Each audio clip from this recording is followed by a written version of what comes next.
What is up, guys? Rick Kakis here, and today we've got some brand spankin' new Destiny and Destiny 2 news to go over, including a bunch of information relating to the Destiny 2 dedicated server debacle. Really interesting stuff there. Now, this is all coming from the Bungie weekly update that was just released, containing all official information.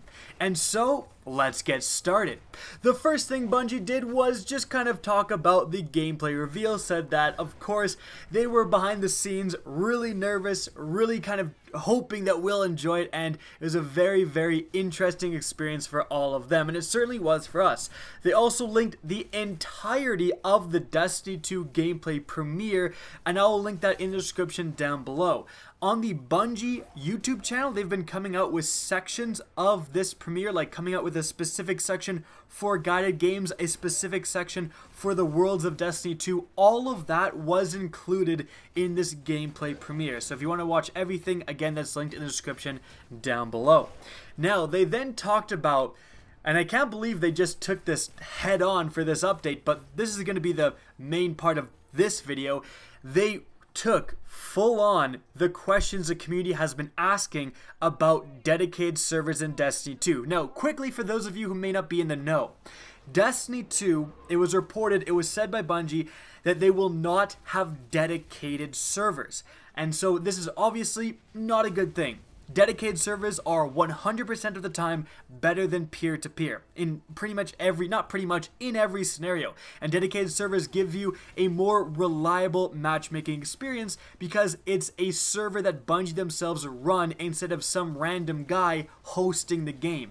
So Destiny, has been kind of well known for not the least leggy experience in a multiplayer game. In fact, it's been pretty terrible. I'm sure you guys have all seen the Red Bar Warriors throwing fusion grenades left and right from behind doors and all that BS. And not having dedicated servers will not fix that, well, at least in the appearance's sake. But things get really interesting when Bungie addresses this issue. So let's get started. I'm going to go over each question and each response. The responses are coming from Matt Segier, who is the engineering lead on Destiny 2. This is the guy who knows the most about this topic. And we start off with Matt saying, "We've seen a lot of people asking about how the networking model works for Destiny 2. Many are concerned by our announcement last week that Destiny 2 doesn't have dedicated servers. While that's useful shorthand, the full answer is more complex because Destiny has a unique networking model. Rest assured that we're doing a lot of testing right now with players all over the world and working hard to make sure that your experience is going to be smooth on launch day."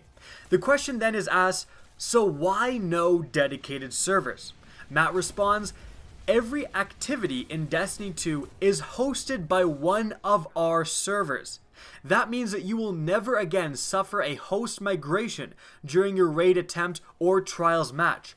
This differs from Destiny 1, where these hosting duties were performed by player consoles and only script and mission logic ran in the data center. To understand the foundation on which we're building, check out this Destiny 1 presentation from GDC, and I'll link that in the description as well. He links it in the article. Using the terms from this talk, in Destiny 2, both the mission host and the physics host will run in our data centers." So, complicated stuff, but just bear with me. We're going to go through all of this and then kind of analyze it. The next question that is asked is, wait, so we do have dedicated servers? Matt responds, "We don't use that term because in the gaming community, dedicated servers refers to pure client-server network models. Destiny 2 uses a hybrid of client-center and peer-to-peer technology, just like Destiny 1. The server is authoritative over how the game progresses, and each player is authoritative over their own movement and abilities. This allows us to give players the feeling of immediacy in all their moving and shooting, no matter where they live and no matter whom they choose to play with." The next question asked is, why peer-to-peer? Are you trying to save money?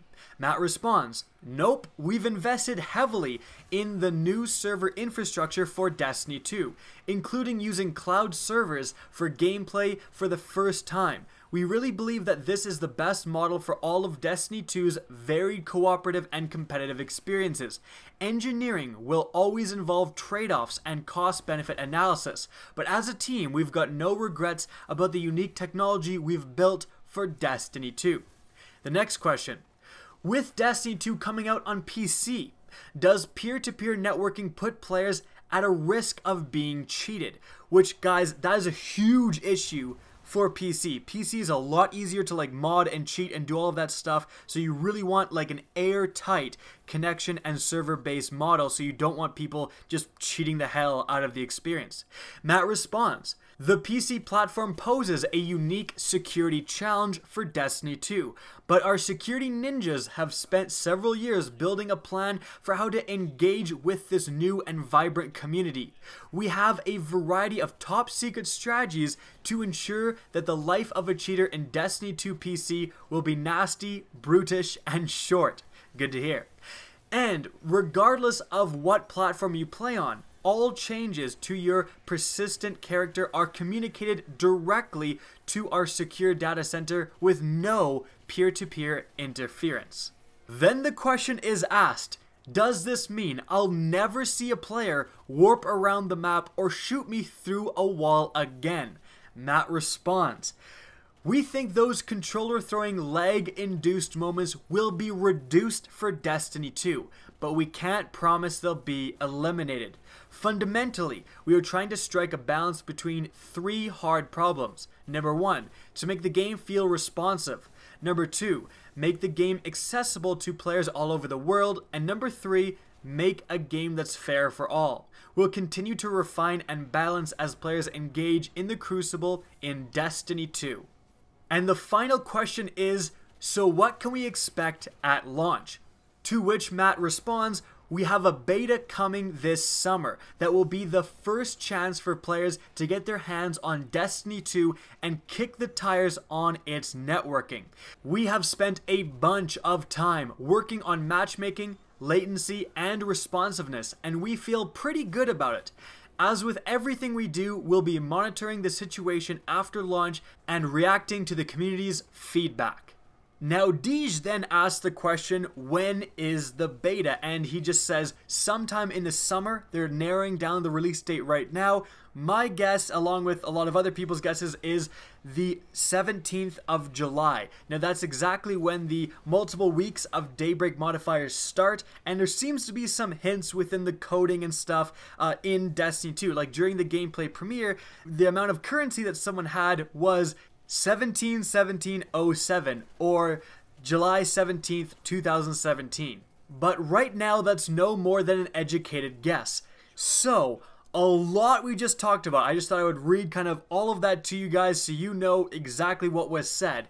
So now for the analysis, what the heck is going on? Because the biggest factor is, wait, it's not pure peer-to-peer. There is some sort of dedicated servers? Yes, no, what the heck is going on? Well, according to what Matt said, Destiny 2 will not be peer-to-peer, nor will it be a dedicated server experience, but rather it's going to be a little bit of a mix of both, where you're hosted at a Bungie server. So like he said, apparently we're never going to get a host migration, but at the same time, it is still a peer-to-peer connection. Each player is not connected purely and individually to a server.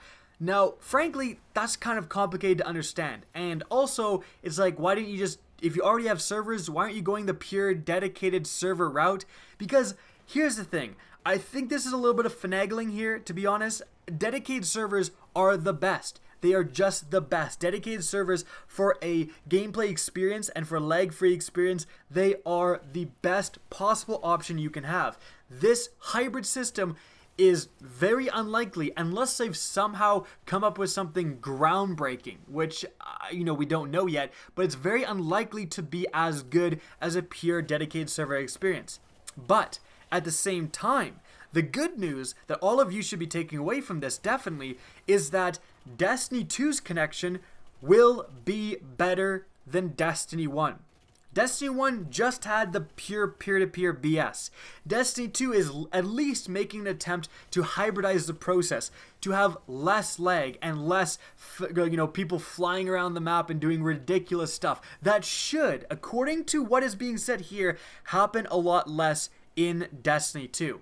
Now, is it as good as dedicated servers? Again, no, but at least it will be an improvement off of Destiny 1, and that's good news. And I don't want to sound like I'm going soft here, I'm a Bungie fanboy or anything like that, but coming from the news previous, which was it's pure peer-to-peer, I'm so happy to be reading this that it is an improved model, because the Destiny 1 model was frankly garbo, so I'm really glad that Bungie is improving it in some way. At the same time, the main question is how much better is it? Is it 1% better, or is it 75% better, or is it 100% better? Or like, how much better is it? We won't know until we actually start matchmaking. So literally, we just aren't going to know anything more really about this new connection and matchmaking system until we all have our hands on controllers or mouse and keyboard and are playing this game during the beta. So there's a lot of unknowns still, but again, this is good news, this is a move in the right direction,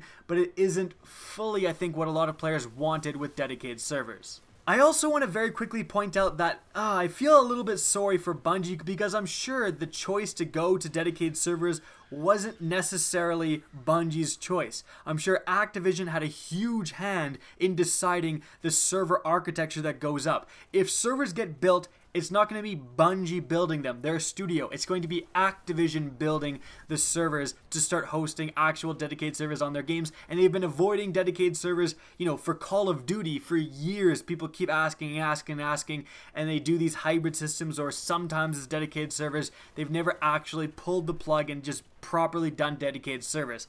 So again, Bungie's taking a lot of heat for this, but Activision should take just as much heat, in my opinion. Whew, alright guys, now let's move on to a little bit of lighter news. We have some information about the next Bungie Bounty. It's a community event where if you match with the featured person and win, you get an exclusive emblem, and if you match against them and win, you also get that emblem. It's going to be against Ekugan Region, New York at 1 p.m. Pacific Time, May 29th. The console is going to be the PlayStation 4, and the playlist is going to be Clash.